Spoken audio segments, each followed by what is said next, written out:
Isn't that amazing? Isn't that amazing? See how communication can break down? Communication is so important to learn how to really communicate. Now, if I did that with an English group, a group full of English speakers, native speakers, same problem. It doesn't matter if you're a native speaker. It doesn't matter if we did it in Chinese. It wouldn't matter. Because as humans, we have emotions. We're afraid. We don't hear quickly. We want to hear 2 times. And then we pass on bad information. What is education about? Education is about improving our ability to communicate to the world. China is an amazingly open country. Think about it. You probably don't even realize the China that my wife knew. I don't realize the America that my mom and dad grew up in. Today, what you have, maybe in the 2 generations or 1 generation before you, none of that existed. Your moms and dads have worked really hard to put you here, to put you into a good education. Why? They want you to have a better life than they ever had. How do you do that? Through learning to communicate. How do we learn to communicate? By getting together and practicing. Now I have a question for all of you. Okay? Here's my question for you today. What do you think are the 3 most important keys? No key? To opening the door to the world for you. China is the number 2 economy in the world. I'm American. We're number 1 for now. By 2025, it's already been said China will be number 1 if it continues to grow as it is now. All right? Bravo to China. If you can do it, go do it. How do you do it? Education. Now, Chinese, the language, Chinese language is definitely the biggest language in the world. Because there's lots and lots of you fine people in this world. 1.4 billion people right here in this country. And then you have Singapore, Hong Kong, Taiwan, more Chinese speakers. Biggest language in the world. But it's not the international language. What is the international language? It's English. By learning English, learning to write in English, learning to communicate in English, learning to be able to use English in business, in education, for teaching, for learning, it can open up the whole door to the world. How are you going to do that? How do you plan in your life to be able to open the door to the world? When I was your age, even younger, when I was 17 years old, I decided this little world I lived in Chicago, that's too small for me. My mind wanted to see more. So I went to university and I studied international relations.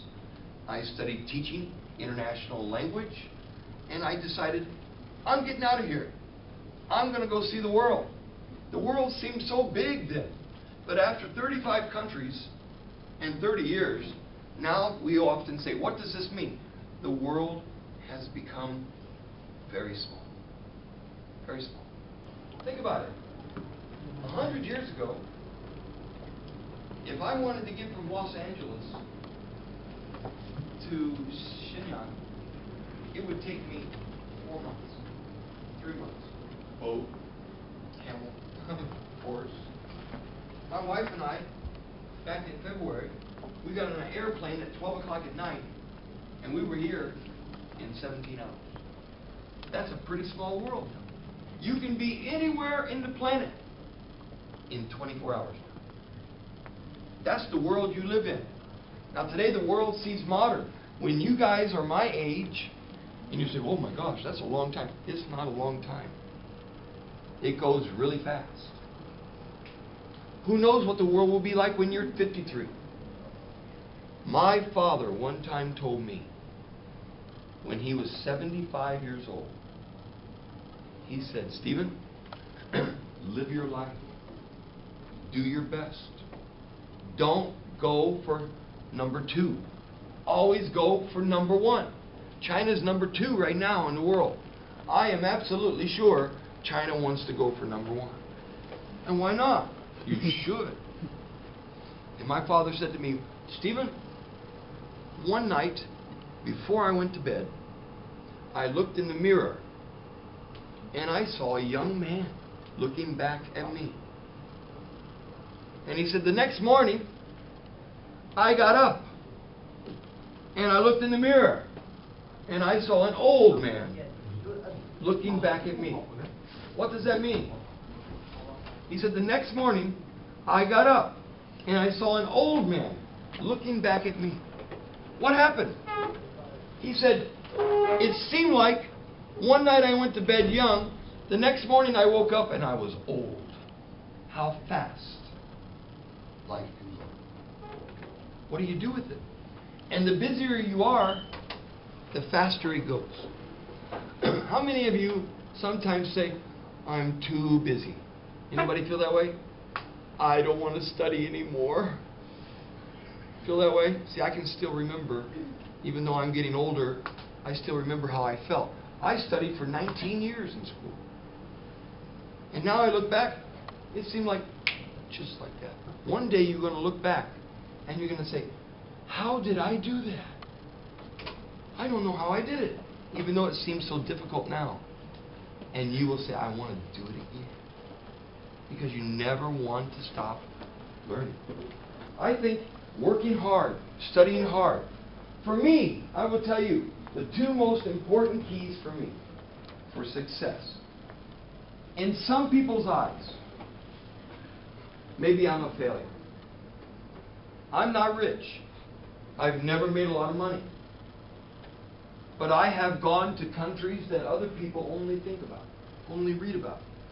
When I was in high school, I would read encyclopedias about countries, all about other countries. I was only like 15, 14 years old.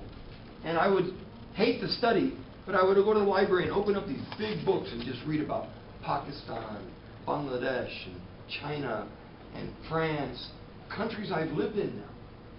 And I decided when I was like 14 years old, I'm going to travel. I'm going to see the world. I'm going to get an education. And I'm going to use it to serve people and to make myself significant. That the only way I could do it was by being faithful. Having faith. Alright? Because if you're a faithful person, what does it mean, faithful? It means you decided to do something like she said, like he said. And you won't stop until you get there. And I'm willing to take the steps in order to get there, to make sure. If you're faithful, you'll do your homework. If you're faithful, you'll be a good, honest citizen of China. If you're faithful, you'll be good students, good lawyers, whatever you study.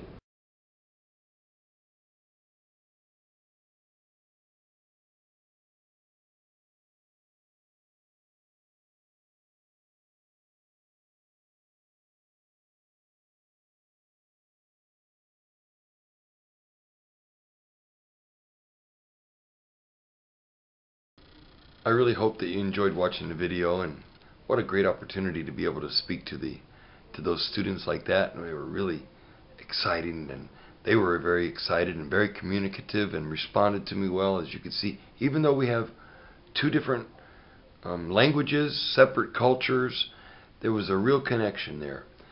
And we can do this because we are people. And as I told the students, that it doesn't matter where we're from, what we're doing, we all have the same goals, the same desires for a happy life, a good family, a good future, to leave something behind when we're gone. So I hope that gave you a taste of what I'm experiencing here in Shenyang, China, and then later we're going to be going on to other places. It's a great chance. In China, they are looking to the future.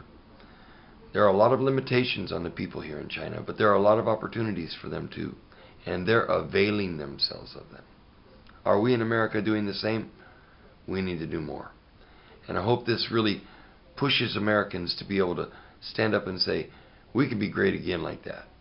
And we can really do our best to make our children the best, that they might have a good future for themselves and for their children. So God bless America, and thank you very much, and I hope you enjoyed the video. Thank you.